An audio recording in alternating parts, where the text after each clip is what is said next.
Good day everybody, my name is Ricky Layderos. I am from Camarines Technical Colleges and I am taking up Bachelor of Science in Computer Science. So for today, we're going to introduce the overall presentation of our created program. This is the implementation of Q data structure using arrays. So you can actually create a program for Q data structure using linked list. So for this one, we use arrays to implement and run all the codes. So the overall function of the program is that the program has three choices. Choice 0, the program will ask the user to enter 0. So once the 0 inserted, the program will ask the user if he or she wants to continue the program by pressing Y means yes. If the user enters N means no, it means that the program will exit, meaning that the program is ended by the user. So for choice 1, in-queue workload, so the program will in-queue a workload in each queue, and the number value will be inserted in the list workloads the queue have. So for choice 2, to the queue workload is similar to stack data structure, which means the queue is to delete, in queue naman is to insert any number. So in choice 2, the queuing a workload, if each queue have this kind of workload, the list elements or the list values that the workload have in each queue, the program will dequeue the least of it. So for choice 1, for example, we want to in-queue a workload in each queue. For example, choice 1. So input a value here. For example, we want to insert 3 into workload. So the program will display that 3 have been successfully in-queued in the program. So pressing any key here to continue. So we want to in-queue another number. For example, we want to in-queue number 5. So as you can see, when we in-queue a workload in each queue, the program will automatically list them in available slot. For the first 3 in queuing the numbers, it will automatically place in Q1, Q2, and Q3. So inserting another number in a workload for each queue, for example, we want to insert number 2. So the program will display that the number 2 will be in queue at Q3. So we want to insert again a number. So entering 1 here, we want to enter 1 as the value of the workload. So the program again will message that number 1 have been successfully in-queued. So as you can see, the number 1 is in-queued in Q3 because the program functions is to in-queue or insert a number at a workloads or at queues where the total workloads have a list. Ibig sabihin kung sino yung may pinakamababang total workloads, siya rin yung unang patanggap ng available ng slots for the total value you want to insert at the workload.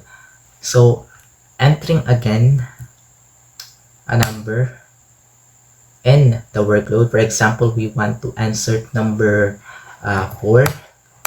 So number 4 will be inserted at Q1 as the second workload of the program, because we all know that when we add Q3, 2 plus 1 is 3. It makes sense that Q3 is still large because it has a total of 2 workloads where it has a value of 2 and 1.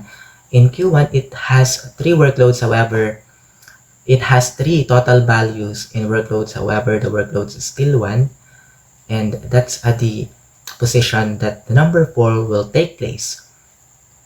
For example, entering another number, for example, entering number 2.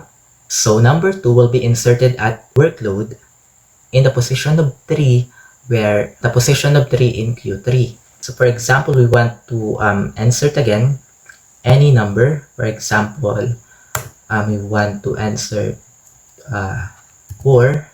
So again, the program will display that it is successfully included or inserted in the workload, entering another number, for example, number 6. So number 6 will be inserted at Q3 because 2 plus 1, 3 plus 2, 5, which is less than Q2. When we add this, the sum of this is greater than 3. The sum of this is still greater than 3. So 3 has the least total value of workload. So number 6 will be inserted here.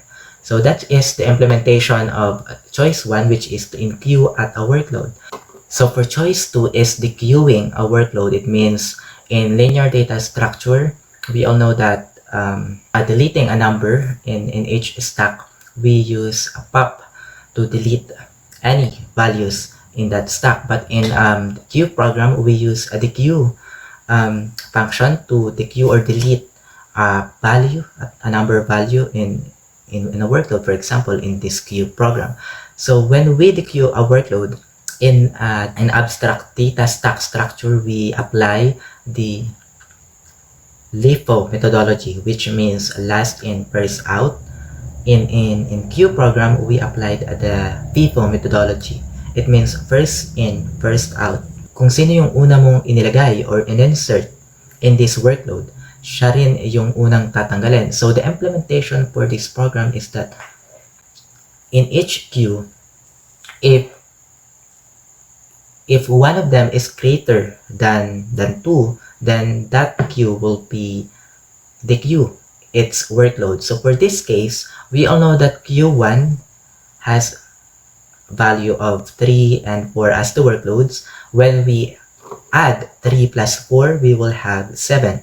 In Q2, the workloads 5 and 4, when we add, it will equivalent to 9.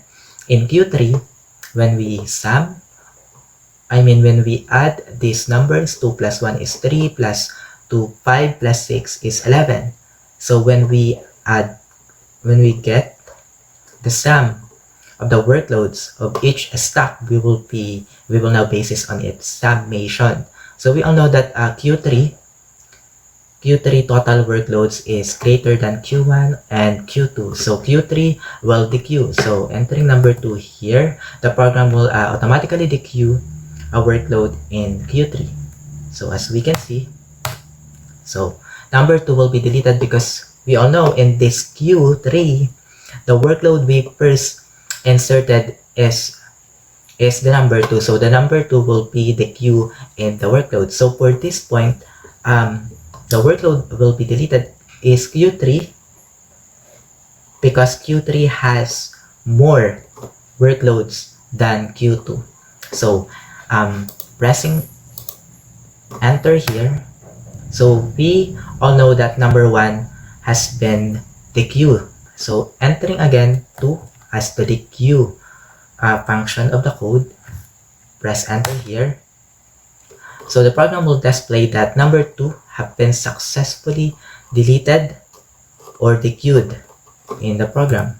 Since that we all know that Q3 has more values compared to Q1 and Q2, the Q3 will be prioritizedly first dequeued by the program. So number 2 is already deleted in the list. So entering again choice 2, so 6 have been successfully dequeued in Q3. Displaying again the total workloads of each queues. In Q1 we have 3 and 4, and Q2 we have 5, 4. In Q3 it's empty because we successfully dequeued all the elements in Q3. Now we only have Q1 and Q2. So in the queuing workload, we all know that Q2 will be first dequeue in this program because Q2 has a lot of total workloads compared to Q1. So entering number 2 here, so the program will display that number 5 have been successfully dequeued, which means the number 5 workload of Q2. So now we have the updated list of workloads in Q1 and Q2. Again, entering choice 2, the program will display again that number 4 have been successfully dequeued, and then the program will be updated a list that Q1 is the only queue that has a workloads in it. So in Q2 and Q3, it's empty. So entering the number 2 to the queue a workload. So we now have 3 is removed or dequeued in Q1. Another deleting or dequeuing a workload in Q1. Now it's successfully deleted. Now Q1, Q2, and Q3 has empty total workloads in each queues. So for example, we want to dequeue a workload. So dequeuing a workload, the program will display that queues are now under flow. It means that the program will never dequeue a workload in each queues, knowing that logically and scientifically, Q1, Q2, and Q3 has a no input values. Again, testing again the program. For example, we want to enter or insert any workload or include any workload in each queue. For example, we want to insert 1, we want to insert 2, we want to insert 3, we want to insert 4, we want to insert 5, we want to insert 6, we want to insert 7, we want to enter 8, we want to enter 9, we want to enter 10, we want to enter, for example, 15,